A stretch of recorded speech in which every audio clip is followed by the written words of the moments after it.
All right. Can you hear me? Welcome. Welcome, everyone. To season 6, episode 7. This is a fun episode. So 6, 7. Oh God. Always my kids say all the time. Where's my spray bottle? No. Sorry, guys. I'm a little sick. I'm a little under the weather, as they say. I'm also still a little under the weather. So. But I'm here. So, yeah, fun times. Hey, we do got a new patron. So, yay. Yeah, Antagon. Welcome and thank you for your patronage. I feel a little better already. Appreciated. Absolutely. We love you. We need to have a big banner comes up and says new patron and yells at and have the horns. Da, da, da, da, da. Bingo. Yeah. Absolutely. Yeah. Yeah, it needs to have all the things on there. Yes. Yeah, I need to come with something. That's a good idea. We did actually get a affiliate sponsor, but I have not. I joined the affiliate program for Cosmo Reads. So Cosmo Reads did get an affiliate program. I haven't set up the links and everything yet, so coming soon. This episode brought to you by. Ooh. Yeah, if we like that, I don't know. I think it sounds not fancy. Brought to you by your snotty nose or something. We'll be all right with it. Yeah, no, it's not. It's by Podpage. It's the company that does all of our that does our website hosting. Asked us to be a part of their and they actually emailed us the Cosmo Reads, not the Will Reads. I was like, hey, look at us. Wow. I was like, hey, you want us to be part of your affiliate? Okay. Wow. Maybe it's because the Will Reads never records anymore. Oh no. No, it's been in December for the Will Reads. We had sickness and then the government last week with Ian. Because we were shut, so Ian got shut down because of the snow. We had snow here last week. Wow. And how many centimeters? How many centimeters? I can tell you it was about 6 inches. I don't know how many centimeters that is. Oh, damn. That's actually a decent. Yeah. So it's what is it? 30 centimeters is a foot, right? Yeah. So about half. 15 centimeters. 15 centimeters, yeah. Something like that. A little bit more, I guess. Yeah. Around there. Mm-hmm. But yeah, so it actually shut down the base that Ian works at. So he was off, and then his boss emails him oh, I know we were shut down, but we have a huge contract that's due tomorrow, so you have to be in at 4 o'clock in the morning. Ian's like, I can't record tonight. I was like, yeah, I get it. So and we're at one of those good parts of the book where it's I don't want anyone to miss. So enough talk about the Will Reads. Let's talk about the Cosmo Reads. What's new with you guys besides illness? Besides you all been sick. Tis the season. I don't know. Whatever that was took me out for a week and a half. Throbbing headache, fever, chills, cough. I'm still coughing. Oh man, it was awful. I didn't get a fever. I just have had the worst painful sore throat and body aches, but no fever. Never had a fever. That's awful. I didn't get the sore throat, thankfully, but everything's pretty awful. But I've been taking all the. Well, at first I was just taking all the at-home remedies, because that's usually what I do, kind of stave it off. But now I've brought the big guns, the NyQuil, and the the big guns. So hopefully that gets me off. Hopefully you'll be proud of us. We're negative number territory Celsius. Yeah. So we feel like we're Canadians. Yeah, it is negative numbers, sure. Mm-hmm. I have my heating pad underneath of these. I think it was how low did it get today? It was 20 or 19 or something. I think tonight's supposed to get to 18. I think it was in the teens last night too. Yeah. So that puts us to -4, I think, in Celsius, something like that. No, 32 is 0 right now here, Celsius. I don't know. It might be colder. What's right now it's -2, right? If my math is right, isn't it -2? Hold on. Celsius to Fahrenheit. I can look it up. They have converters. Mm-hmm. So if it's 20 degrees, it's -6. It's supposed to get down to 19. It's -7. Oh, it's -6. Wait, it's 20 degrees outside right now? Oh, well, there's my math already automatically wrong. I thought the temperature was higher than that. Oh, no, that's how cold it's supposed to get tonight. Oh. I was talking about temperature now. I think temperature right now is 27. and 27. Okay, so yeah, it's -2. 7. Okay, yeah. Negative- It's -5 here, or 23 Fahrenheit. Yeah. So if you take Yeah. 27 minus 32 and then do 9/5 of that, then that gives you the round 2. Carry the 2, add the 1. Sorry. Yeah, mathy brain. I'm trying here. I'm trying. It's Hold on. cold. Okay, If be I cold. if I It's do the delicious. thing and I do the thing, That's and right. then That's right. Alan, you get a pass. You get a pass instantly, my man. Just the fact you're able to like make it. You're able to hobble up to the microphone, man. You're automatically in. So don't even stress. Yeah. So if my voice goes out during the middle of this, because it's gonna be the most I've talked in like 3 days. And it Tree went out said last she would- time. She's Tree- gonna You're like take Wonder over. Woman, right? Yeah, she's gonna take over for me. Mhm. There you So go. you guys ready to talk about Warbreaker? Yes. All right. This is You know, cute chapter. I have a feeling this book is actually about someone that's gonna break the war. I don't know, What? just- What would give you that Ooh. idea? Huh. Brilliant. That's what just brilliant. Hmm. You know, That never would have occurred to me. I know. Good I'm job, trying to figure. Wanda. This guy's crazy. I know. It's I weird with almost these spilled facts my and stuff. coffee. I'm still trying to figure out though. I mean, so who's gonna break the war? That's what I'm trying to figure out is who's gonna break the war. Ooh. That's my mystery I've been trying to figure out for Okay. the last like few episodes. Is like, is it her? Is it her? Is it him? Is it him? Is it them? Is it them? Mm. Could be anybody. You know. I don't know. Yeah. All right, chapter 24. See. Siri goes to the library because that's the most fun place to go. True. Actually, it is a pretty cool place. The libraries around here are awesome. I'm immediately going on a tangent because we have really cool libraries. And I didn't really know that until I had kids, because when we were kids, libraries sucked. And now that like they've added so much stuff for kids there, it is actually a lot of fun for kids. Libraries are really cool. Yeah, I've always loved the library. Yeah. And Yeah. some of them in like the South Side are really elaborately designed. Yeah. It's pretty cool. So, yeah, they're like. Yeah. In fact, one of my friends had their wedding at the top of one of the libraries in Yeah. Norfolk, which is really like cool. It's got like a glass enclosure. That's cool. Yeah. Yeah, there's a library in Yorktown that like is really has like a really cool media interactive room with like a bunch of like touchscreen like tables you can play like board games on. Mhm. It's just a lot of fun. It's cool. Is that the one right off of Victory? Yeah, Victory Northampton. or Yeah, yeah. whatever. You drive right by it. I Mhm. remember when they tore it down and built the new one. Yeah, it's Yeah, nice. it looks really nice from the outside. I don't think I've ever been in it, but I know there's a bunch of Yeah. events that keep getting hosted. Yeah, they do events in there. They had like the model train day, so they took out the bonus room and put like model trains everywhere. My youngest I loves should've model been there. trains. Yeah, I love So trains. yeah, he loves trains. So we went out there to watch, and you can interact and have the different buttons to like make different things in the track light up and spin around. wow. It's a lot of fun. Yeah. I want that job. The job of actually putting the trains together. That would be a great job. Yeah. I mean, we have That would we be have a train around a Christmas tree right now. We have a little train. And I have actually, one too, but I want like a train, you know. yeah. This one you can actually put the little water in, and it actually steams and actually makes the smoke. when it Okay, goes that's kinda around. cool. It's kind of cool. Yeah. Yeah, I could do that, but I'd probably catch something on fire at my house. Well, it's just steam. It's not real smoke. It's No, just- I mean just the electric. It's probably not made for that. So Oh, Honda would figure out a way. I'd make it burst into fire. just put a firecracker in there. I and- know. Yeah. See what happens. That's Yeah. right. Good Just throw some times. matches in there. See, you know, hey, whatever. Yeah. Well, she's going there to get history books because she wants to learn about God King's secession history, and like she wants to learn about why is Bluefingers like warning her, and like what's going on with all these warnings. What happens? Why is it dangerous for every kid? And she's like just trying to figure everything out. But the priests are like, not today. Don't you come in here and trying to learn nothing, little lady. Yeah.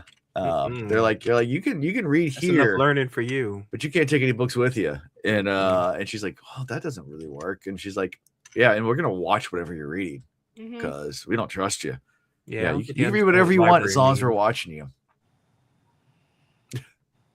You're like, take the books away from a library. No, you Stop. can't check them out. What kind This of is the nonsense Hotel are you California of speaking? libraries. this is right, this is Library California. Yeah, you can come in, but you can never leave. That's right. It's a lovely place, though. It's a lovely Time place. is now. Checkout Yeah. time is never. Never. Hey, you don't have to worry about late fees. Hey, listen.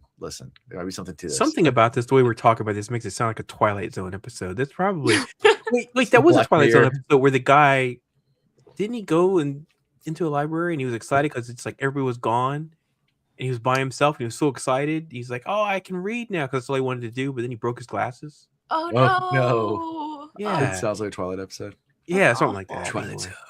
I think they spoofed it in like a Family Guy episode or something too. Probably. They do all that stuff. Yeah. Anything from the library scene? Anything else from about these pesky scribes and not letting? I mean, but of course, she's not just trying to do it for herself. She's also trying to get the book so that way she can help her hubby. Yeah, right? teach him how to read. Yeah, like she's trying to learn him too. Yeah. So she just sneaks some books to him. Mm-hmm. But yeah, Trying. So later that night, we actually finally start to get communication between Siri and Sesebron, and it is the most awkward / cute interaction It's so ever. It is definitely awkward. yeah, 100% awkward. But they've learned that he can't talk with his tongue, so he can write. So she's teaching him how to write at the same time they're actually starting to communicate. And she learns a lot about how he knows nothing. Well, he knows what he knows, so that's about it, right? Which is not a lot. This is not a lot. Yeah, he doesn't know a lot about the world. He's really innocent and naive, Mm-hmm. even though he's like 50 something. But He knows how to be a good guy. He's been not taught how to read or write. He's been kind of sequestered his way, not even told about his family. He's just like, yeah, I never knew my dad. I never knew anybody. They read books to me when I was a kid about the monsters that would come get me or something like that. And he's like, it's like, okay. And Siri teaches about sarcasm. And he's like, I don't understand this. What is this thing you talk of? And it's a funny thing because until you have kids, you don't realize teaching sarcasm is a real thing, like with kids, because the kids do not inherently understand sarcasm. So there comes an age where you have to say, like, I'm being sarcastic. Like, what does that mean? You're lying, Dad. I'm not lying. I'm being sarcastic. Like, or do an eye roll. Or you can do an eye roll. That always works too. Yeah. Just do like a really massive eye roll and they'll figure it out. Like, I'll say something and my son will take it literally because he's 7 years old. And I'm like, no, I'm being sarcastic. And he's like, no, it's lying. I'm like, no, it's not lying. It's sarcasm. It's different. All right. I'm intentionally saying something that's not true in a way that's so absurdly not true that obviously that's what sarcasm is. Learn sarcasm. Right. I'm doing it for comedic value. Yeah. Come along with me, son. You know. It's like, yeah, but it's fun. Teaching sarcasm is always fun. Yeah, and he uses it jokingly, which is kind of cute. Mm-hmm. He's and trying. You are very normal. Yeah, you are. So Sesebron asks her of an heir, and she's like, "What do you mean? Like, we haven't done anything to make one yet?" He goes, "What do you mean? Like, we've been in the same room every night. Like, doesn't one eventually just got to spend the night together?" Yeah. Right. Yeah, and the one just pops out, right?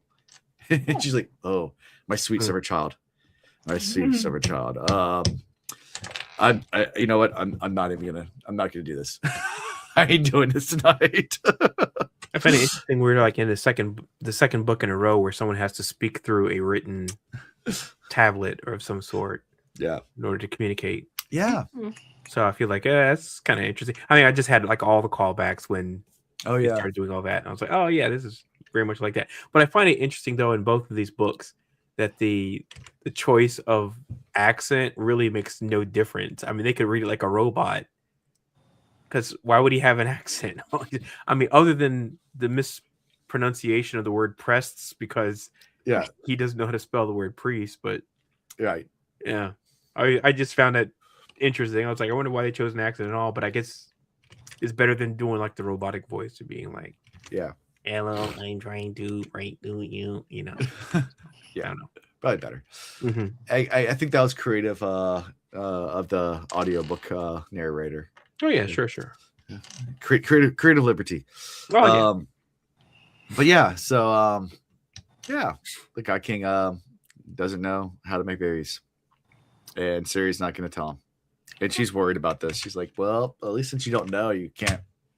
He's like, "I did like seeing you naked, though," and she's like, okay, too much, dude. I figure out then what was he thinking she was doing with all the jumping on the bed then? That's what I was. I think he's just confused. He's like, I don't know. Maybe this is how it works. I don't know how it works. Does he think she's shaking the baby out? Doing a ritual? I don't know. Like, that was my thing though. It's like, of all the things he has seen, I would be like mortified. Yeah. You know, if I didn't know what was going on, and I just see someone just get up on the bed and jump, and they're moaning and they're making all these like noises and stuff. Yeah, that she doesn't even know either. She doesn't really know what she's she's doing her doing. best. Right. Well. Yeah. Not like they have movies or anything like that. Yeah, and you know? she's like, did you ever have like a mistress or anything? He's like, no. I was like, you've had 50 years. Okay. Where's your concubine? Where's your harem? You know, all the things. All the things. You're a king. Like what? It's like no. What? All right, Tree. Do you ship this couple? Yeah, I ship them. Yeah, you ship them. I do. What do you think? What do you think, Dead Boy? Do I ship them? Yeah. No, because we got a big situation here. It's like look, one of the creepiest things in Big is Tom Hanks's character is sleeping with like he's 12. Yeah. So you know, it's like what's the whole Born Yesterday trope? You know, it's a thing that they like in, like, you know, guys like in movies. It's like a girl that was born yesterday, like in a what's that movie? The Bruce Willis flick that everyone loves, and Mila Jovovich, Bruce Willis, The Fifth Element, I think is what it's called. Fifth Element. Yep. Anyway, yeah, she's born yesterday, right? Yeah. So she doesn't know anything about the world and whatnot. She's like all innocent. Multipass. And so it's kind of like, you know, guys are like all into that in a lot of movies. These women are like that. This is the reverse of that, and I'm like, it's just creepy as hell to me. That was very much a theme in like the 80s and 90s, like Weird Science. Oh my like gosh, when they make like a girl out of like chemistry lab or whatever. Well, and but she came out like completely like knowledgeable about the world around her. Yeah. So I kind of feel like that's a little different, but I don't know. The guy, he's 50 or something, but I still feel like he's got like a 12 or 11-year-old mentality. It's just kind of you know. So well, she's not the most. She's pretty naive too. I mean, that's true. I mean, in that part, I guess I'm trying to. It's not like she's like well experienced and like taking advantage of. She doesn't really know what she's doing. Well, of course either. she's got a good soul and everything, so she's not in there for like any, you know, deceptive. But only because she's in this place. So like back home, she knows. You know, she probably knows a little bit more about the politics that are going on. She knows what's happening in the world at least. Yeah. He literally knows nothing about anything at all. Yeah. So. Yeah. Except for fairy tale books. That's right. That's the reason why he's the boy king. Yeah. That's what I call him. And so Sebron, like, you know, says that he's the fourth god king, and she finds that surprising too. She's like, wow, there's only been 4? Like it's like, but and they're also talking about like after an heir is produced, do they keep the god king? Like, how does that work? And he's like, well, my father, you know, gave himself up for a great plague or something like that, and we learn later about that from Lightsong. But like, you know, or some, you know, that's what he's told, and that, you know, unlike regular gods that can only cure one person, the god king can cure you know, lots and lots of people. Well, they got all the breaths, so yeah, all those breaths. But yeah, so. And then just trying to figure out, like, you know, like what the danger that Blue Fingers is talking about. And they're trying to piece it together, she's trying to figure it out from him, but realize he doesn't really know anything either. And she's just trying to figure it all out. Like, but she knows she's in danger either way. Gives an heir, she's in danger. Doesn't give her heir long enough, she feels like in danger too. She's like, but why now is it so important? Like, he's like, well, you need an heir for succession. Like, what if something happens to me? He's like, but you've been here 50 years, nothing's happened. Like, why now? Right. Like, why now? But yeah, interesting. And she's really, really super sus of the priest now. Man, priests get a bad rap in everything, don't they? I mean, right? That's why I never trust them. Whether it be the Bible or Spotlight or Catholicism, sorry, or real life. Yeah. They get a bad rap all the time. Man, it's just so interesting though, because when I was growing up, it was always said, the people that if something happens to you, trust an adult, but not every adult. But you could trust like a fireman, you could trust like a teacher, trust a policeman, and you could trust a priest. Man, that trust the priest thing, that thing ages like milk. Yeah. My trivia, when I used to play pub trivia, my I should say this on my team name was touched by a priest. Oh God! That was because you tried to make a funny team name that everybody laughs like at. When you've told me that before, because it's just too. It's like somewhere in the recesses of my mind. I feel like something clicked. And it's like I knew that. Yeah, because you try to make it like something funny that they like will read out in front of the whole entire crowd and everybody laughs. Like so that was yes. Usually it's something really punny and corny. Yeah. But, yeah. Or edgy as hell. Yeah. Yeah. I think one time I used to change my team name a lot. And surprisingly, there were a lot of religious like references. Like so, like when the Pope was being reelected or what was being elected, not this most previous time, but years ago, I guess when it was Pope Francis, or maybe it was even Pope Benedict after. It was years ago. Well, they were pretty close to each other. They were. When the smoke comes out, that means that there's a new Pope. Like when they white smoke, right? Yeah, when white smoke comes out. So my team name for that week was "If It Smokes, It Popes." Yeah, okay, that was a pretty good one. Yeah, I like that. It was timely. It was punny. It was timely. It was contemporary. It appeased the zeitgeist gods. It did. Done. It was good. It was really good. Anyway. Fun times. Anything else in this chapter? Because we pretty much end with just Siri being suspicious. Don't be suspicious. Do you want me to play it?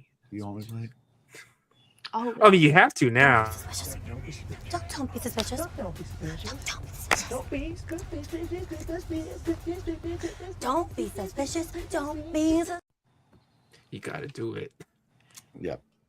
The Sapersteins, I love them so much. Always. So yeah. All right. Anything else before we move to Vivenna? I didn't have any of that one. Yep. Okay. So, chapter 25. Vivenna walks through the streets of Tutelar. She tries to spot out the mercenaries. Wow, we're a religious kick tonight. Mercenaries in the crowd. There's some Mormons going door to door on the side, and she's trying to spot them out. Some mercenaries in the crowd. But one, she's just distracted, but then two, like Jules blends in because she's a drab, so like it's really hard to spot her anyway. like it's just tough. And then Dent, she doesn't see it all, like he's just blending in. She sees Claude sometimes, but then all of a sudden the building's on fire. Yay. Distraction number one. And then Claude just clubs the high priestess horse. Like, yeah, I know. And I hate the fact that she like says she didn't. It literally, the sentence is like, she didn't see the horse's leg break, but I was like, oh no, this is not gonna be good. She heard it. I thought it was Tonk Fa that did that though. No, it's clubs. Or Claude. It was Claude. Oh, okay. Clubs. Wrong book. It was Claude, the lifeless. Yeah. So anyway, and then the horse. Yeah, and not having to pull the chest off because it just fell off and spilled in the street and started just spilling out gold coins everywhere. Second distraction number 3. So you have people ready for gold coins, people ready for fire. People. I just feel like this is like one of those chaos scenes where like the thing's on fire, people just running around in circles, like screaming, like and nothing's really getting done. Mm-hmm. Or you think about that like little dog thing in the room. He's just like looking around, the fire's going around. He's like, this is fine. Yeah. And after all that, Jules and Vivenna return to the house, waiting for the other mercenaries to finish off their heist job. Because all this is a distraction so they can actually go and pull off a heist. Yes. Ocean's 11. Yep. And Jules is like super irritable and being yeah.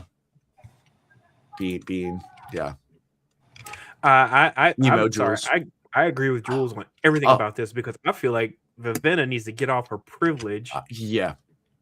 Because she's like all like, Get off your high horse. Yeah, she's so judgmental about the fact that these people had to give up their breath, and so she's like trying to be like, oh, I feel so sorry for you, and so on and so forth. And she's like, sorry for what? And I was like, I agree with Jules. I'm like, these people, I mean, it's not they're being, led up there by gunpoint or something. I mean, they probably think there's like some benefits to it. And then she talked about how it like set up her family. Giving up their breaths. I'm like, see, when you have privilege and you can pick and choose, where your life trajectory is going to go, sure, you're like, oh man, you shouldn't have to give up your breath. But if, it's like people that get having to sell blood and whatever. It's like, you do whatever you got to do to make these ends meet. It's like, don't look down your nose, at them. And it's like, I feel like Jules is in the right, me personally, she came off a little abrasive about it, but still, it's like, who are you to come up to somebody and being like, I feel sorry for you? And it's like, for what? Who are you? This is what we do. Right. This is how we live. He's like, and then of course she comes right back and she's like, see, you guys in your culture, you just come over here because you don't understand our culture. You're trying to like, basically say, oh, well, you guys are the downtrodden and everything because we don't understand why you do what you do. So, and there's the end of Alondo's soapbox. But I'm just saying, I think Jules is in the right on that one. Yeah, Jules is in the right. Yeah, there's a whole lot of emotional damage. It will be after that tongue lashing that Vivenna got. Yeah, that's what I'm saying. Like right after this. Yep, Jules turns back and just like, who the hell do you think you are? Like, damn straight. And good for her. Yeah. Yeah, I mean, she responds and says, one, it is my religion. Two, like, it's an honor for what I did. Three, it helped my family. And my parents already gave their breath to start their business. And my business would have failed. And I put food on the table for a whole year for my family. Like, what have you done? Like, yes. So, you us to do all your work for you. Yeah. Meanwhile, you grew up sipping on tea and eating crumpets and your palace servants. And here I am, like, here am I literally selling my soul so I can eat. And you're sitting there looking down on me like, oh, I feel so much pity for you. Shut up. Like, man. Get the hell out of here. There you go. Yep. Yeah. Vivenna needs to get off her high horse a little bit. Mm-hmm. Yep. So, of course, they come in, and then, the other mercenaries come in and they're like, oh man, yeah, she gets like that, so on and so forth. And I'm like, gets like what? I was like, she, even if that's her personality, she's got every right to be that way, because I mean, I mean, she did it for the best of intentions and reasons, and I get it. Yeah. Of course, it had to be explained to me because they didn't really do a good job of explaining that throughout the book. I mean, up until now, it's been like, even when, Lightsong at the very beginning had to get the breath, right? And it was like this whole like downtrodden event. It wasn't like a happy thing or whatever. So now you're seeing the flip side of it, where it's like, oh, it's not like that, where it's like someone's like being like led to the gallows or something. This is right. I choose to do this. Right. Yep. Yeah, and Dent and Tunkfall come back and they report that they were able to steal all the salt from this one merchant, and they're like the main salt supplier. And of course, Vivenna, not knowing anything, is like, why does that matter? And she's like, what do you think happens to meat in the heat? We're in the tropics. Like this, like if you have not guessed, to tell her is like tropical, so it's hot all the time. And she's like, it's like, what do you think happens to meat without salt? It's like it was like, there's other ways of keeping me. It's like, what, ice? Have you not seen the temperature outside? Like, have you not been here for a while? Like, ice does not work here. And we said salt. The first thing I went to. Oh, that. I'm sorry. What were you saying, Siri? I was just gonna say it feels kind of ridiculous that she wouldn't know that. Yeah. Yeah. There's a lot of stuff she seems to be naive, really disconnected from. It's not just a cultural thing. It's just she's just so sheltered, I guess. I guess so, because that seems like a pretty common like knowledge thing. And if she knows anything about trading, or if she's from up in the mountains where they never use salt, they just have everything on ice, then maybe that's she's never understood the process of salted meat. Like, I mean, I just assume, like, I mean, there's Yes. a few ways of preserving from before the invention of electricity. Salting's one of them. Ice is another one. And fermenting or pickling is another way. Which is kind of gross, but it does preserve. Yeah, it works. When they first said salt, I really thought they were going to go the route of salt as currency, because that's obviously a thing that happened. It does happen. Yeah. You know, I mean, back in the day, I mean, salt was literally a form of currency. Yep. Currency. And I was I really thinking they were going there. And then with the meat thing, I was like, oh, of course. And what was it? The India Salt Act, where in India they made it illegal for people to take ocean water and make their own salt. Right. Yep. Because that's what their Indians were doing, and the British made it illegal because they were blowing up the currency. Yeah. You're introducing too much printed money, essentially. Yeah, to the market. Like, can't have that, you upsetting the balance. Yeah. And then of course they protested by doing more of it. Yep. Yeah. So fun times.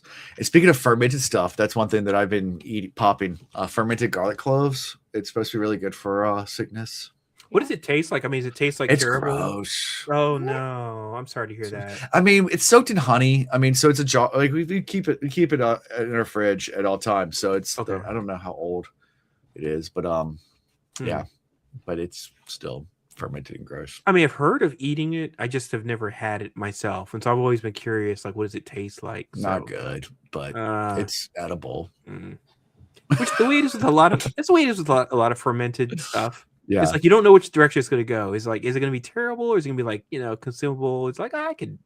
Like sauerkraut's good. I mean, there's like I like sauerkraut. I mean, of course, pickles is the obvious. Pickles are one. good. Yeah, pickles but I also great. don't like. I hate vinegar generally. Yeah. So you know, when you put something in like a vinegar batch, a vinegar bath, I'm like, I don't know if I'm going to like it. So right now I got about a 2% success rate on the things I like. Yeah. That have been soaked in vinegar or pickled or I guess it really depends. I mean, like if you take like Korean, like what is it? Kimchi? Kimchi. That's gross. I think it's terribly nasty. I think it is too. Yeah, it's just not my thing. Again, I respect it, but it's just not my thing. Not your thing. No, sir. I just don't like it. No, sir. No, sir, I don't like it. That's the horse from Ren and Stimpy. It is. No, sir, I assumed it kind of tasted like sauerkraut, but no. Everything tastes completely. You can't. No. I can never figure out like you know, if you pickle it, what does it taste like? If you know, it's like you just gotta roll the dice and see what happens. And it depends on what you're pickling with. And like whether you're doing vinegar or you're doing a white wine, like because I mean a white wine, that's right. It's like sauerkraut. A lot of that's white wine. And you let the wine go bad, which makes kind of like vinegary, but it's different. Sauerkraut is it regular vinegar or is it apple cider vinegar? Yeah, or you can use. I mean, it changes all that. Yeah, you can change it up a lot by just changing that. Some of it works with it, some of it doesn't. Yeah. You just never know. Wouldn't raw cabbage just be better though? Yeah, but it doesn't keep. That's the whole point of doing it. Right. Someone in the chat asked, "Wouldn't raw be better?" Yes, raw would be better, but it doesn't keep. It goes bad, and that's why you pickle. Yep. And alcohol is another way of ferment, or not ferment, but keeping things. They used to keep things in alcohol jars, like rum used to be a big thing. I tried making my own prosciutto, and salting like a whole pork leg, and it did not work out well because one day, because you basically kind of keep it in your garage so that way it just naturally just stays cool. Right. I did over winter, and kind of like the way it is, and what reminding me of this right now is kind of like the way it's going to happen this weekend, where it's going to get to like a high of 60. That happened for like a week when I was trying to do this prosciutto, and it was like it could survive a couple days, a week. Nope. Yep. The whole thing spoiled, unfortunately. So. Yeah, I guess you could do you can dehydrate too. That's another way of you can definitely dehydrate. I didn't have anything big enough to do that. Yeah. I didn't have a container big enough. Like jerky. Jerky. Yeah, jerky. Yeah, there's a guy I work with. He hunts a lot of deer, and he always gets out deer jerky around this time of year. Ooh, yummy! Nice. Good deal. It's good stuff. He mixes it a little bit with pig fat, just to get because deer's so lean, it just adds a little bit more. Oh, that's right. One time I made like a deer meatloaf. Yeah, That's the driest meatloaf I've ever it's made in very my entire lean life. meat. It's There good is meat, but it's very no lean. fat in it No, whatsoever. usually mixing it with either some pork or some like bacon fat Oh yeah, I learned my lesson. or some like beef tallow or something like that. Like just get Yeah. some fat and put it in there, and it makes it just that much better. Yeah. Anyway, fun times. So- No, when I ate that chewy meatloaf. No, it was not fun. Mm. That's what I call it. My chewy meatloaf, by the way. It was Yeah. So after all of this, Vivenna asks Dent about his beliefs and origins, and he's like, "Yeah, no, I'm not answering that." He's like, "I can tell you where I'm from or This what I guy's a believe brick in." wall. Yeah, he's like, He ain't answering nothing. Nope. He's like, I can tell you nothing. Mm-mm. So who is Dent? Who in the world is Carmen Dent. Sandiego? Dent. Dent. He doesn't have a long enough name. Dent. I San mean, Diego. he's a swordsman. He is. He knows our killing in the night. Actually, well, I'm sorry, I don't want to jump ahead. I was about to say what my favorite parts of this book is, but of these chapters are, but yeah, but he's an interesting character. I mean, he's well known. He's got a little bit of a.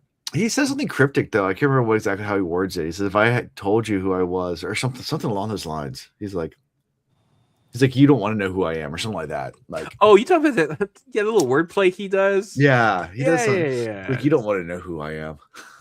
God, and it was really wittily crafted. I really should have memorized it. I didn't think about that. Yeah. Yeah. That's why we need to take notes. Today I have no always excuse do to. what I I didn't work out while I was listening. I could have taken notes and didn't even think about it. So yeah, I fail.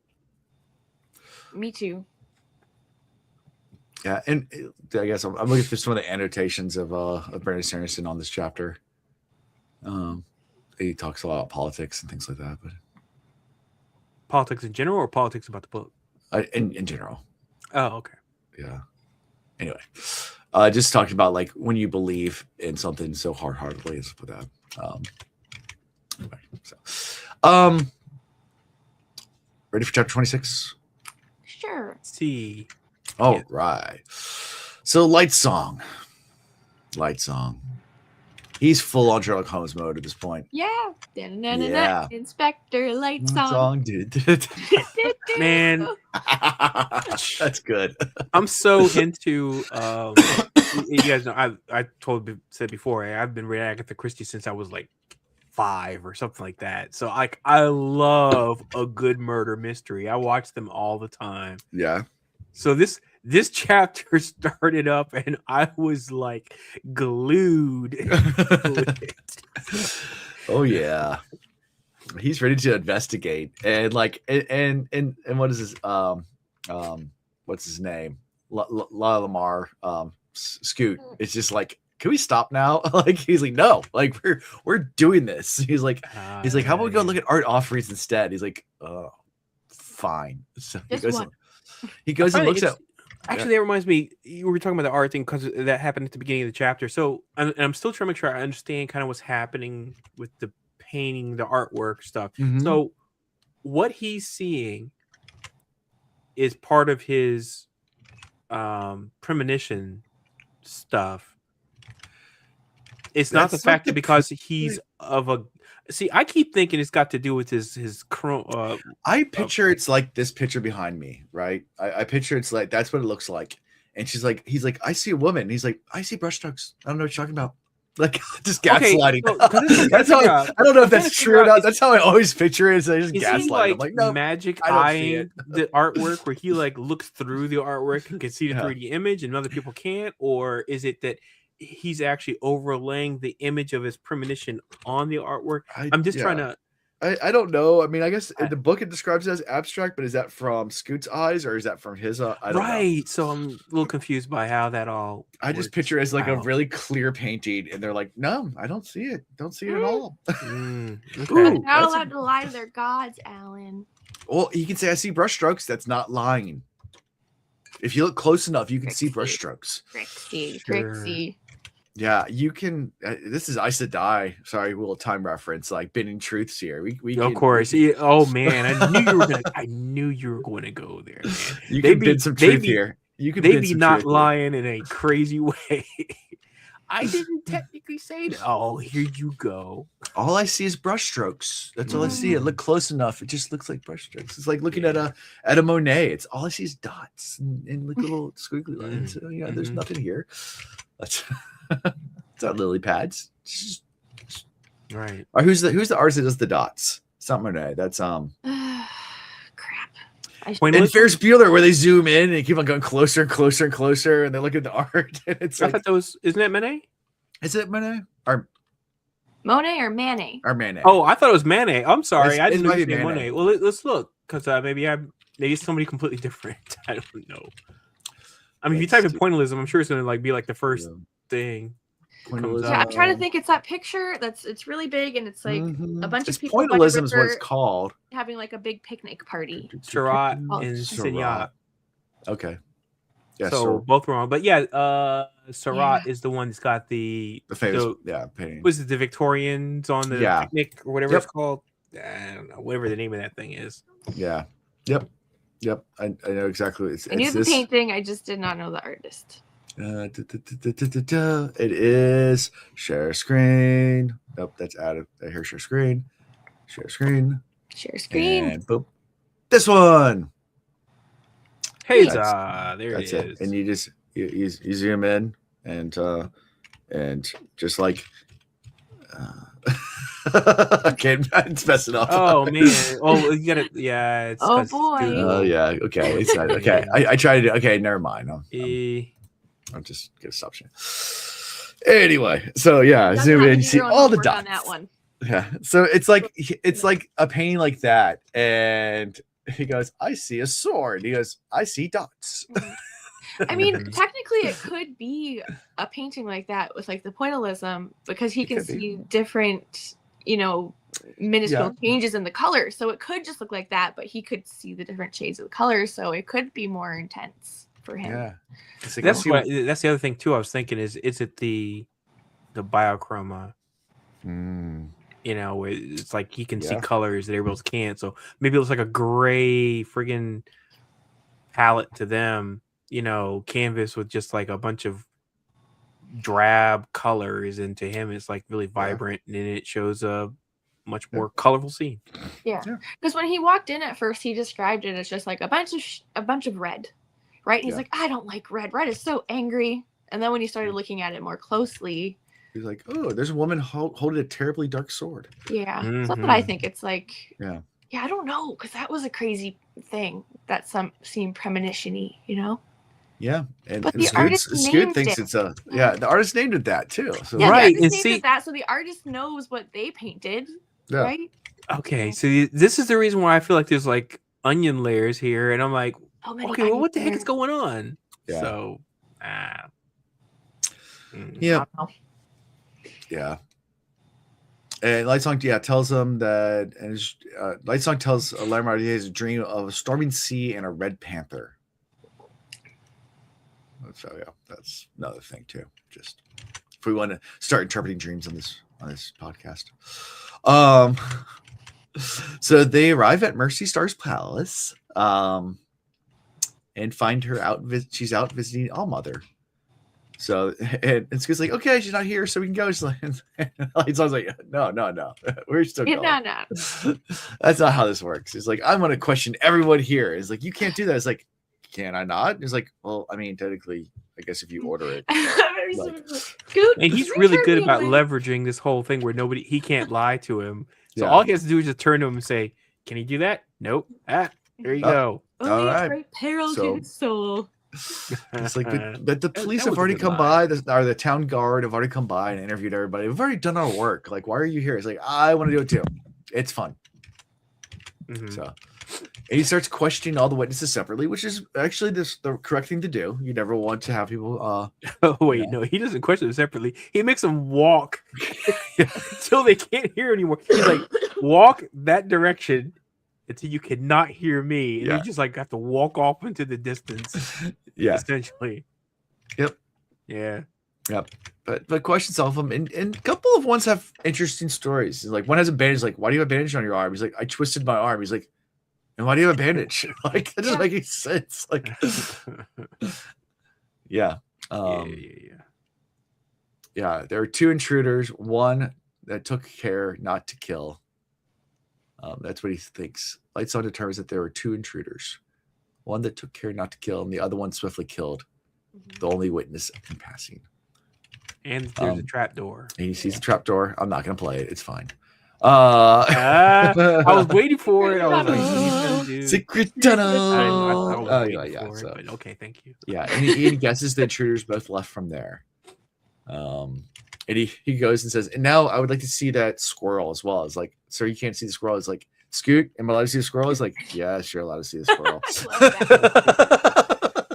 Can't keep it from you. I'm still trying to remember though the whole thing with the sword. He said he threw the sword. Yeah, he threw the sword and at it him. was so heavy it couldn't be picked up. Like Mjolnir, basically. Mm-hmm. Anyway, the whole thing got really confusing for me. He's trying to explain the it's like that Hulk scene where, like, throws Mjolnir and Hulk tries to grab and like right. It takes him down, which is what twisted his hand. Essentially. Yeah. As he says, but it turned his hand gray because he removed the bandage and his hand's gray. And he was like, and he coveted that thing badly too. He's like, I need this sword. He's like, yeah, that doesn't happen with a twisted. Yeah, he's like, this is not adding up. Anyway. Yeah. Yep. So he has a free. The priest go get the lifeless squirrel. And tells his priest. What is it? Tells his priest to break his command. It's command. Oh, yeah, that's what it is. Yes, whether they can break the command. Whether it can break his command. Yeah, whether they can get their people to break the command. Basically figure out the command words. Yeah. Right. So they don't know what it is. No, so they still have just like a crazy squirrel that's trying to run around. Yeah, it's in the box. You see it scratching at it, like. Oh yeah, you hear it scratching through the. Yep. So I mean, I guess when they want to like deactivate it, then what they're gonna do is just somebody sit there with a dictionary. Yeah, I guess I don't know how they whack it. I don't. I mean, if it's already dead, I mean, what does that do for you? I don't know. I just can't imagine a bunch of priests sitting around like saying random words until it stops. Like it's just basically, like it would be like blue foot. It would be the equivalent of just watching 3 people with Tourette's just screaming at a stuffed animal. It's just like just. With enough time, we'll figure out the right combination. Velveted slipper. No, that didn't work either.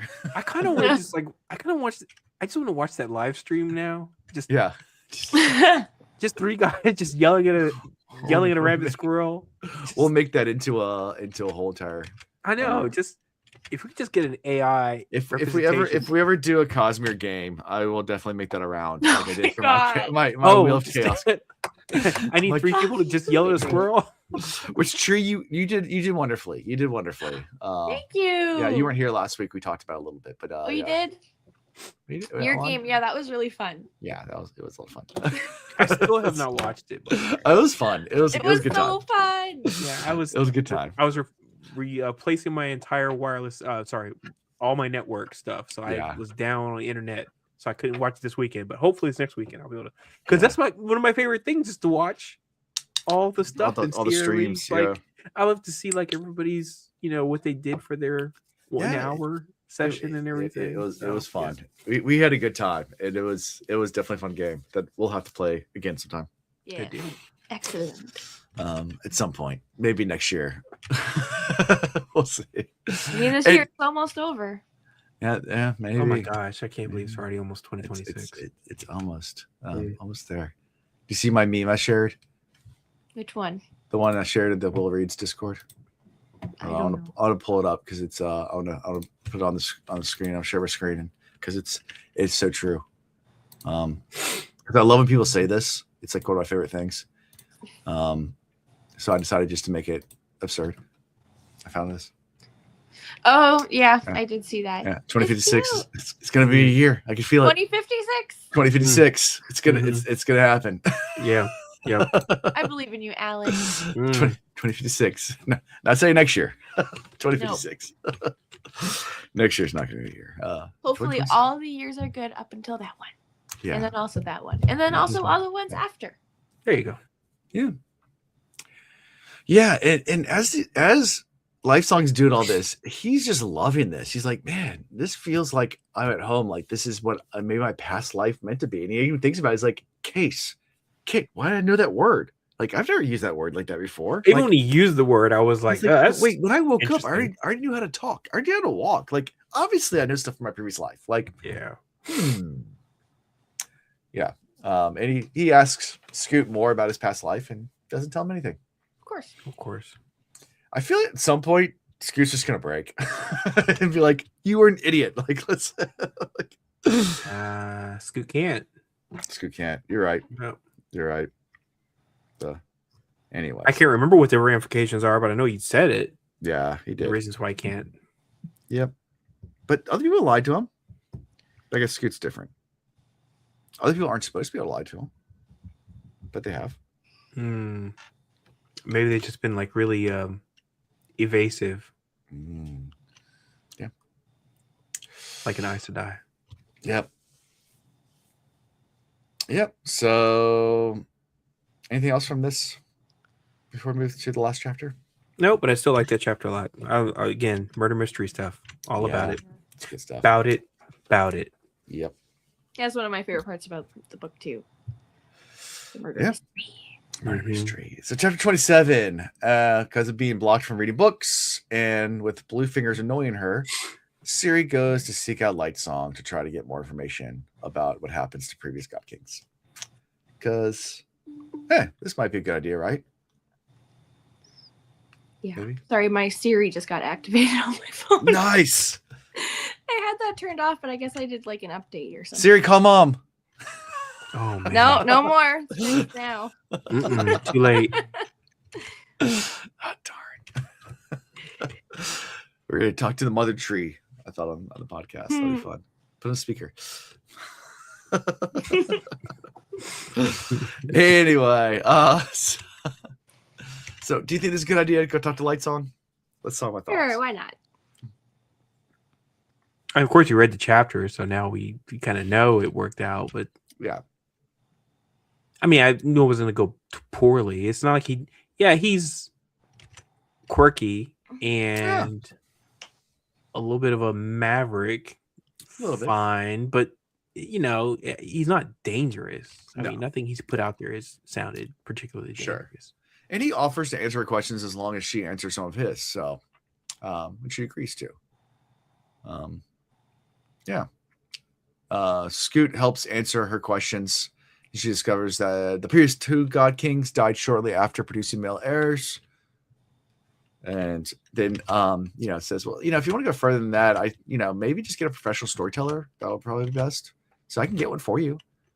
Like, we can bring a storyteller in to tell you all the histories. Well, at first he was like, you need to get one. And then she was like, can you order me one? Because she knows that she's not going to be able to order one when she gets back to where she's at. I like the fact they go into a nice little talk about their equivalent of dysentery, I guess, and then diarrhea and everything. And it's spirited discussion about it. Had a different name there, but it was still but it was definitely supposed to be like dysentery or something like that. It was different. You say you gave your life up for some tummy aches? Yeah, some tummy aches. Yeah, because that's all it is. That's all dysentery is. Just tummy aches. Yeah. Modern dysentery, modernly dysentery, all you need is some electrolytes and you can cure yourself of it. It's not that big of a deal. But back in the day, we didn't have access to. I mean, hell, but there's a bunch of stuff now that is no big deal to us that kill people back in the day. So 100%. I played Oregon Trail. I know. Oregon I Trail. died dysentery many times. Yeah, it's basically impossible to avoid it in that game. 100%. Like, I don't think I ever made it all the way. Never played it. I know everything about it. Never Never played it. Dysentery. So spend too much time near a river. Was it really that prevalent in the game though? It was pretty prevalent, but there's lots of things that are prevalent. Like, I mean, there's a lot of ways to die in that game. Like, it was Wow. I think it's supposed to simulate how hard it was to actually do the Oregon Trail. That's that most of the families that set out to do it did not make it. I have to assume that I just assumed it was like a way of showing how hard like Lewis and Clark had to like, Yeah. strive and push through in order to. Yeah, I mean, I guess it was during the Great West Migration, mission. like when they did after the Louisiana Purchase. This has been after Lewis and Clark. The Oregon Trail was like where all like those people moved out west for their promised land. Oh yeah, if they moved out west, so these had these caravans going out, but you had like Indians and you had, I guess, Native Americans attacking you. I'm using the words from the game, and dysentery, and then like snow, bad winters, and fording a river. That was one part of it. That was always the hard part. You had to ford the river and dodge the the rocks and debris heading down the river. The river was overflown. And wow, it was it was a fun game. I can't imagine that whole like the land rush. What was that? Was the Oklahoma land rush? Is that the one? That was one. Yeah. And then they had basically a guy with a starter pistol, and it was like, psh, and he's like, what was it, like 40 acres? No, it was probably less than that. It was like less than that, but it was still like a lot. It was like, let's just say 12 acres or something like that. Right. And you just go and just plant your flag, and boom, there you go. Yeah, it's yours. Yeah, the acres. homesteaders.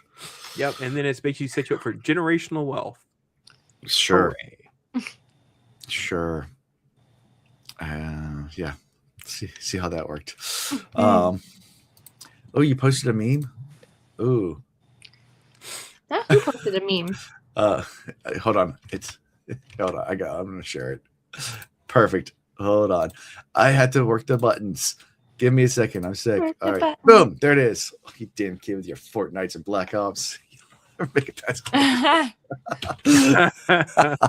The old floppy disk. The old floppy disk. Oh man, the 5 1/4. The true floppy disk. That was actually floppy. Oh man, you don't even know about that. Having to put in one disc and then keep flipping and flopping discs until you get to. Yeah.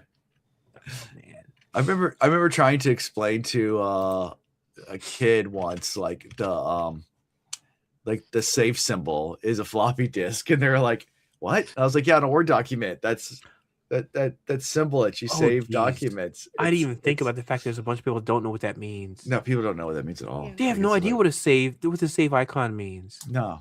They're like, why is it that shape? I was like, this is the floppy disk. Mind blown. I didn't think about that until just now. There's a whole generation of. Do you know we haven't used a floppy disk since like what 2004 maybe? Yeah.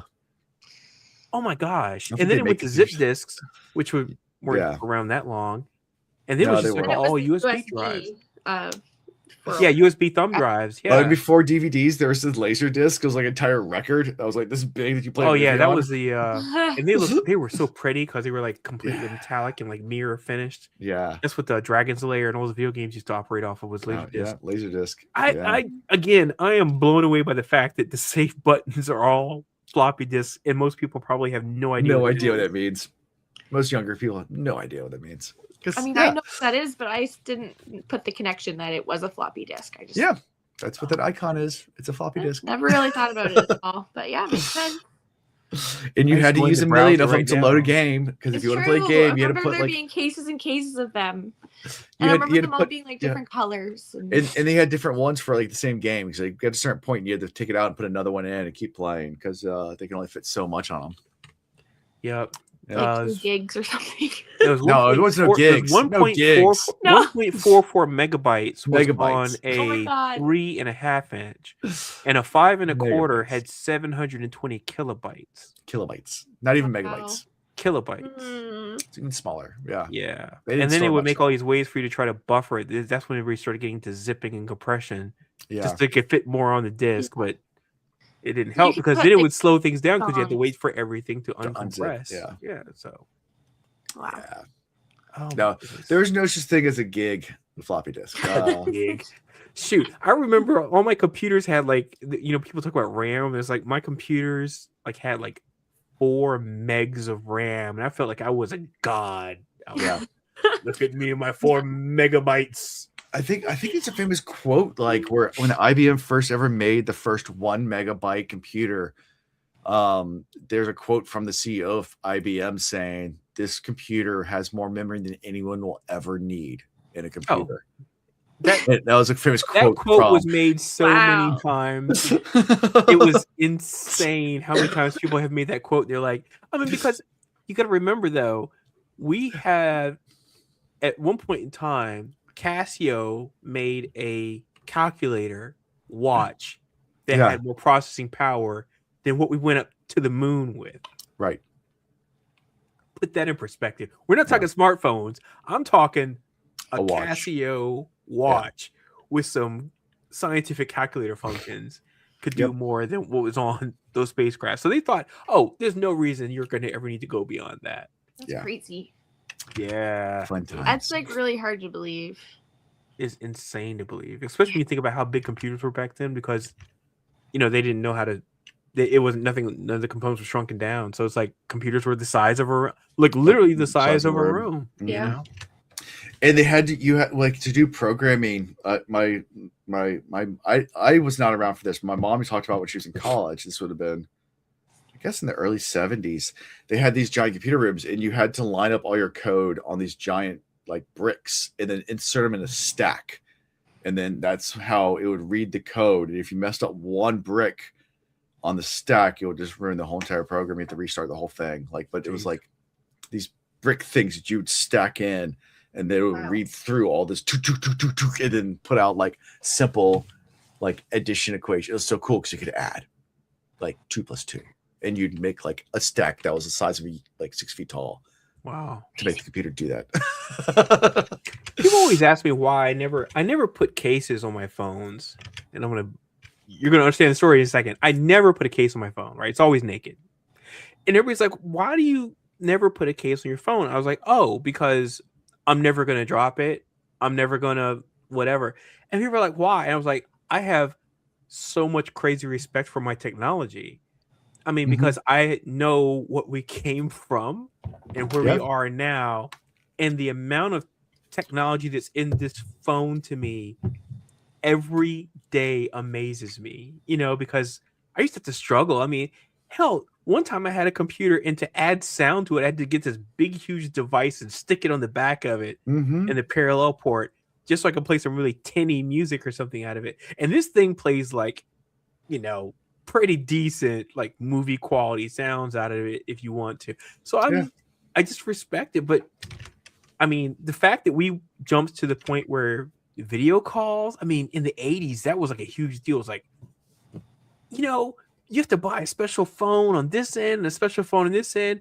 We completely leapfrogged the whole idea of having telecommunications between home phones and just said, screw that, we're just gonna go wireless. It was just immediately just jumped to wireless FaceTime like it was nothing. So I remember again, being a kid and my dad telling me, like, we were watching some space sci-fi show because those were like his favorite, and he's just like, one day we're gonna have video calling, we're gonna be able to look at each other while we're talking, and I'm like, no way, no. Oh my goodness, it was like this huge thing. I remember the prototypes came out. They said it was like, I mean, like tens of thousands of dollars, and it was the screen on it was like the pictures of the person in there, and it was like that big. It was like super tiny. You're like, is that you, Mom? I can't tell your postage stamp size.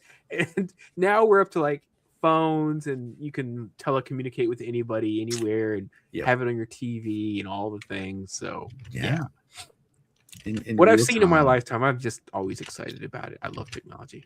It's crazy. Yeah. Crazy cool. That's for the phone thing though. A lot of accidents happen. I know they do, but I don't like walk around like carelessly with my phone at all. Like usually if I'm like walking around, I'll look at notifications on my watch. I don't pull my phone out. And I don't text like a lot, just like walking around and texting and stuff. I figure I'll just text when I get to wherever I got to go. Right. And I'll hit you back up then when it's like safe and simple. But most people who I see who are like careless and clumsy and drop their phones and stuff like that, they're usually doing it in like the worst place, right? Or they're trying to take a picture they shouldn't be trying to take, like leaning over the side of Niagara and taking a picture back of themselves, which I saw somebody do when I was up there in Canada, by the way. And I was like, people have lost lots of phones over, and not just phones, lots of stuff. Hell yeah. You want to know the craziest thing I've ever seen at the falls? Somebody was trying to take one of those really cute umbrella pictures sitting on the railing. Oh no. Like, with the cute umbrella. Uh-oh. Right? Like that could have gone so bad.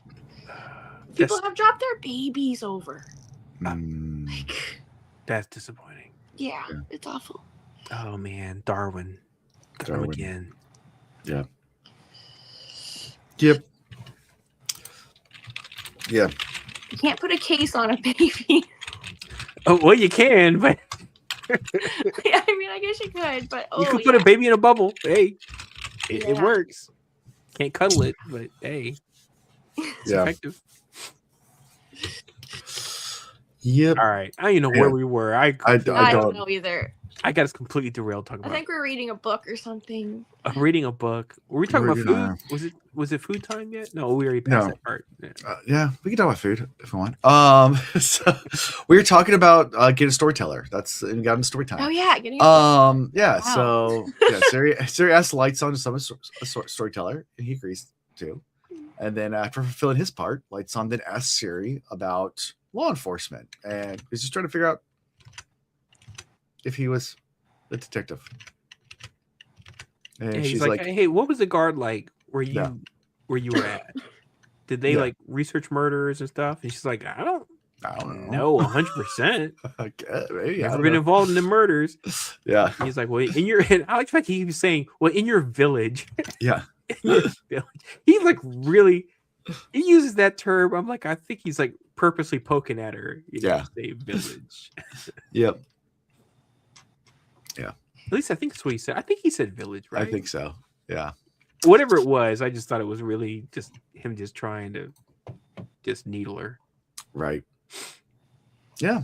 And then after getting, I guess the answers that she can give, Lightsong does offer her some warning and advice.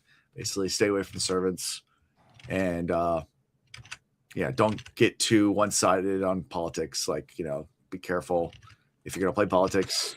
Be as plain as normal, and don't rely on me. Don't trust me.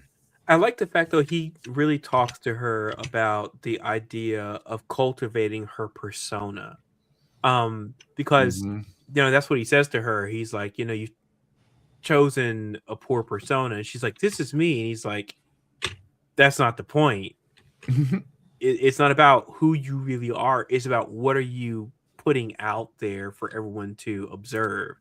And right now, I mean, if you want to do the naive thing, that's fine, but you're not going to get in the inner circles, so people aren't going to respect you, etc. He's like, you've got to put something out there that puts you in a place where you can be in the know of what's going on. Very Game of Thronesian stuff here, sorry, Song of Ice and Fire. I mean, stuff there where it's like, hey, play coy, maybe, but that's not really going to get you in any inroads into the people who are the powers that be, Right. So you got to either show intelligence or show some type of gall or something like that says, hey, we need to pay respects to this lady, that kind of thing. Yep. Yeah, she says, aren't you guys known for your plainness, the Haldrain plainness? Like, don't do that. Yeah. Extreme plainness, except in the means of contrasting with the Haldrains. That's what she says. But it was the best advice she's been given so far. She's been given a lot of advice from a bunch of different people, and I feel like none of it's really panned out or is not really effective, or it's always vague. But this is the best advice she's gotten, because what's the game of Game of Thrones? No. The game of the aristocracy in Mistborn. It's the Deus Demar. That Deus Demar from Wheel of Time, but the game of my gosh, so Deus Demar. Okay, so I'm mixing Wheel of Time up. Yeah, Wheel of Time has a name for it, and then but they also have a name for it. Has another name for it. It's like Game of Houses or something like that. They call it it's something like Game of Houses or whatever. Anyway, but everyone's got something like that. You got to play the game if you want to get ahead, and it's not about. And people are like, I don't want to play the game. You are playing the game by the fact that you're just existing, so you have no choice. And now I just lost the game. Thanks, Alondo. Oops. Oops. I'm bringing that back to the 90s. For the game. Kids these days won't know about the game. They don't know about the game. And now everybody listening has just lost the game. Oh, you just lost the game. You all just lost. I don't know what you're talking about. You lost. It doesn't matter. Don't worry about it, Tree. How many times can you lose the same game? Pretty Oh, much. wait, great movie. David Fincher. The Yeah. Game. Michael Douglas. Oh yeah. What's his name? Sean Penn. There's also a rapper of the game. Oh yeah, Mhm. The Game. Also a rapper. Yes. Yeah. Anyway, so yep, that's the advice he gives her, and pretty much ends this chapter that way, saying, "Yeah, I'll let you down if you try to rely on me. I'm just gonna let you down. Like, I'll be honest, I got my own things going on. I'm not gonna be there for you. Like, don't keep coming to me." Now, do we really believe him, or do we think he's just like, again, kind of playing that as part of his persona? I don't know. What do you think, Londo? Yeah, I'm kind of torn on it a little bit. I really think he's being genuine, where he's like, "Don't rely on me," but I think it's got more to do with the fact that he just doesn't even understand himself at this point.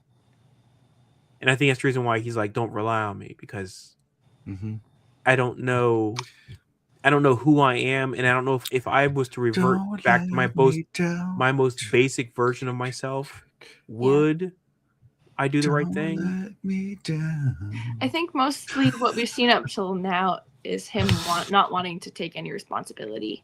Yeah. Anyway, as well. Yeah, but I don't know if that's really him at all, and I don't understand this whole aspect of him. I mean, if you were to be reborn and you just picked up like just some weird personality trait, just whatever. I mean, you'd be kind of wondering, it's like, well, how did I get this personality trait? Is this really who I was before? Is this going to eventually go away because the me I was before is going to come back? Which is what I'm kind of thinking about a lot with him. I'm like, there's obviously some tendencies that are already starting to seep back into his consciousness. So, I don't know. I think it's just a lot of uncertainty about him, but I think that, at the end of the day, he'll go back to who he's supposed to be. Do we know how long Lightsong has been returned? He's one of the newer ones in the court. Yeah. I know it mentions that, but I don't think. Yeah, because it might have mentioned how long. Because the first ceremony where he had to get the breath, it wasn't like that many he had been through. It was still upsetting him a lot. Yeah. I remember that. So I'm gonna say year. Because think about it. I mean, he has to do this every week, so that's 52, right? Yeah. I think he's in like that year time frame. That's my guess, without remembering exactly. I don't remember exactly either. So, yeah. Well, I'm just thinking about how long he's been influenced by his surroundings and his peers. Yeah. Influencing his personality. Yeah. But I feel like his personality is a very superficial one. I feel like it's a defensive mechanism to basically keep others at bay. So it doesn't really you don't really get to know him. And he does like what most people do who don't want people to get close to them. They use like forms of like weird humor to keep people at arm's length. I feel like he's doing a lot of that, which I think is pretty textbook. So that's the reason I feel like he's really young and new, but I don't feel like this personality that we see of him, most of his personality that we see of him, I don't think that's really the real who he was or who he's going to be by the end of the book. Yeah. Maybe he's defensive because he doesn't know who he is himself, right? Yeah. Yeah, I feel like he's just. Well, of course, there's no conjecture there. We know he's super conflicted because he just does not. He is so obsessed with trying to figure out who he was before, and he just like something's not right. Yeah. And then how he died is like something else. Of course, who wouldn't want to know? Yeah. What took you out, Yeah. Cool. Anything else from these chapters before we pick a favorite character? Got all the mystery about these god kings getting taken down. Yeah. Interesting. I'm trying to decipher this. I mean, it's so obvious to think priests, but that just doesn't. Something about it doesn't. They're definitely hiding something. It's kind of like the whole setup that happened in What was the last book we read? Tress. No, Trust wasn't the last book we read. We read Alloy of Law. Yeah, Alloy of Law.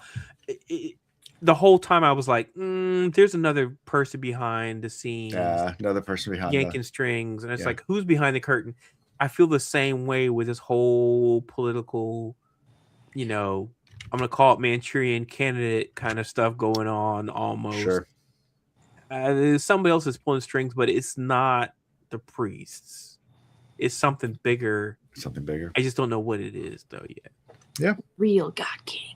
Yeah, who's the real king? Who's the real king? Yeah. Show enough. Oz. The Wizard of Oz. It's Oz. Mm-hmm. It's the man behind the curtain. Man behind the curtain, definitely. Yep. So wait, who's that in Wicked? Is that Jeff Goldblum? Is it Jeff Goldblum? Is he the Wizard of Oz? Oh, I haven't seen it yet either because I'm going to watch them both at the same time because Wicked's like one of my favorite musicals of all time. I think there's a third one coming out, isn't there? Or is it? It was only two. It should only be two. Okay. Yeah, I think it's just 2 parts, but it's just 2 parts. I am looking forward to it because again, me and Wicked get down like that. Like I have this like whole thing in my house. It's got like the Wicked thing signed by like all the cast members and stuff. Yeah, I saw it in Broadway years and years ago. Oh yeah, like when it had its first run. That was a long time I always ago. wanted to see the play, but it is exceptional to see live. Yeah, I've heard good things. Yeah, I think that's one of the only Broadway shows I've been to. That one, and I think I did Phantom of the Opera one time. I've never seen that one, Phantom of the Opera. I've never been even intrigued enough to want to watch it. It's good. I mean, just because it's classic, but yeah. I mean, but you say, hell, using the term classic about something, you could put Cats in that same category. Hey, watching no Cats. I don't care what you tell me. Cats. Yeah. No. Yeah, I think that's all the play, the Lion King one, because they did that one. I haven't seen that one, and I've heard great things. I just have never made the. Yeah. I've seen that. I've seen Into the Woods. Okay. I haven't seen it. I don't know. I haven't seen a lot of like very well known ones. I've seen Sound of Music in play. No, I haven't seen that. That's Sound of Music I've seen. Guys, Dolls. I used to watch a lot of them. Like, what was it? What's the one with the roller skates, like Starship or something like that? It's another Andrew Lloyd Webber one. I saw that in London. It wasn't in New York. It was in London, and I went to the theater there. I mean, I've seen a bunch of Shakespearean plays too, but not on Broadway or anything like that. Just in plays, but I don't know. Yeah, I saw Dirty Dancing once too, and I think there's a Dirty Dancing. Yeah, Starlight Express. There you go. That was gonna kill me. I had Starlight Express. Find out what it was. Yeah, I saw that in London. Anyway, sorry. At one point, they made a Broadway version of Dirty Dancing. It was good. Okay. Huh. Yeah. So yeah, those are kind of the weird ones. I haven't seen any. I've heard Mean Girls is really good. They're running Moulin Rouge now too. I think it's Moulin Rouge is on Broadway right now. But yeah, fun times. Waitress, I liked a lot. What's the Mormon one? Book of Mormon. Book of Mormon. That one's good. Very funny. I wouldn't expect that. Of course, Hamilton. Oh, yeah, come on. The Producers. Matt Parker and Trey Stone. Absolutely. The Producers. Producers is great. I love every version of the Producers. That was always good. Yeah. That's a good one. Yeah. Anyway, fun times. Lots of good shows out there. Get to theater. Yeah, it's a good opportunity. Remember when? I'm glad they recovered because I remember when COVID happened. Oh my God, everyone was like, "Is theater gonna die?" I picked you as a Cats guy, Alan. Really? What? Like, oh my goodness! I can see it. You know, the thing I hate. I think another reason I hate Cats is because they made that crappy ass movie and they pulled so many good actors into that. Yeah. Dame Judi Dench is in that. Idris Elba is in. That's sacrilege. It's just bad. Oh, man. Yeah. I feel like I all have that to for see a paycheck because of how bad it is. I feel like I need to know I need to. It's bad. Witness. Have you watched it? No. I've started watching it. I cannot finish it. Oh, it's so terrible. It was bad. The only thing I like to watch it for is if I can watch the videos that show the differences between the pre-edit, post-edit, where like they did the pre-showing and everybody's like, this is weird. Like they like actually drew like the little cat's buttholes on the CGI or something at one point. Anyway, it's like weird stuff like that you see. And then they show like the revised version and it's like supposed to be better, but they're both cringy. So that's the only thing I'm really interested in. Yeah, I'm to those things. Might need to, because I've heard horrible things about it.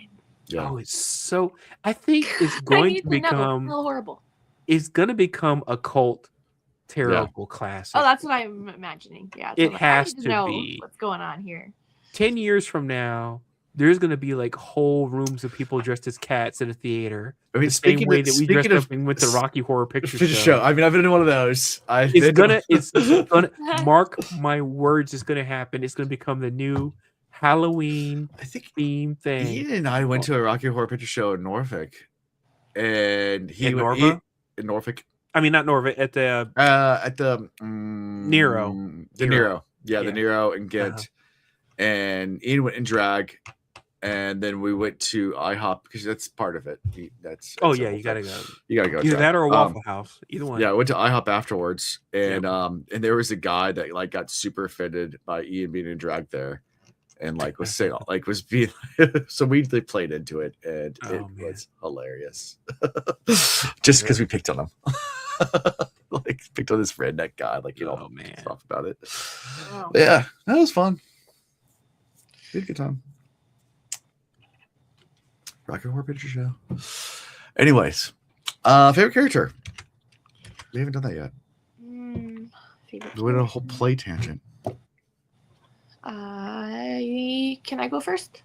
Well, yeah, because I went first the last two times because you were the time before that, you told me I had went first before, and then last week you were here, so it's your turn.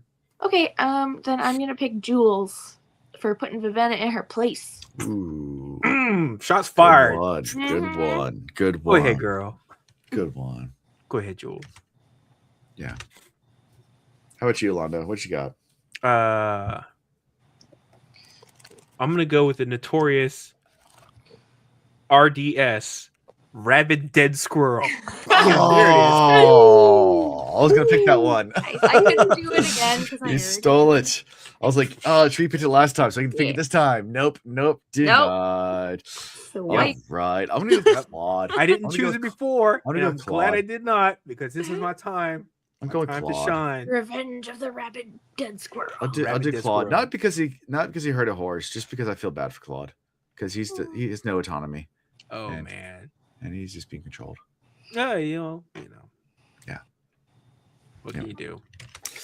I wonder what his safe word is. Or his break word, what do you call it? Safe word. Banana. Pineapple. Pineapple. You know it's pineapple. Come on now. Pineapple.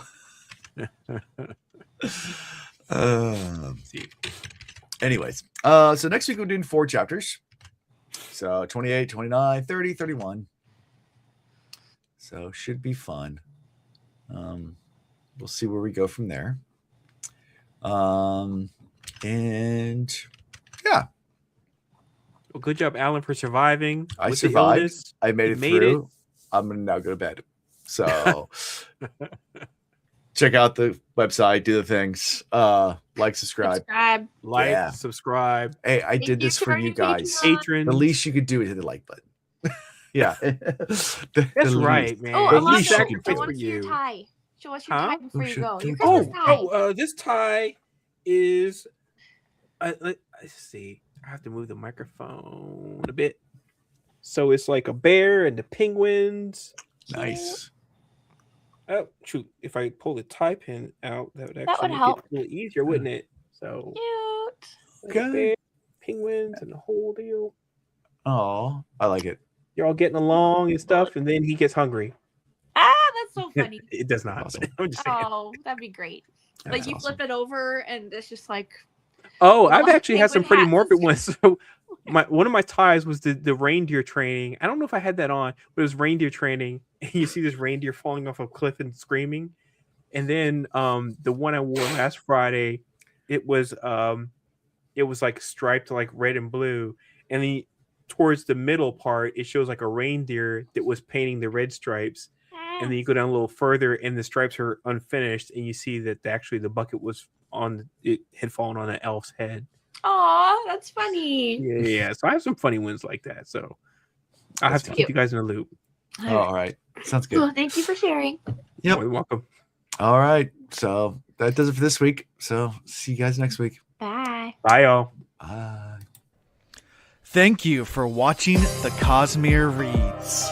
God stinks, God stink fresh. God stinks, God stink fresh.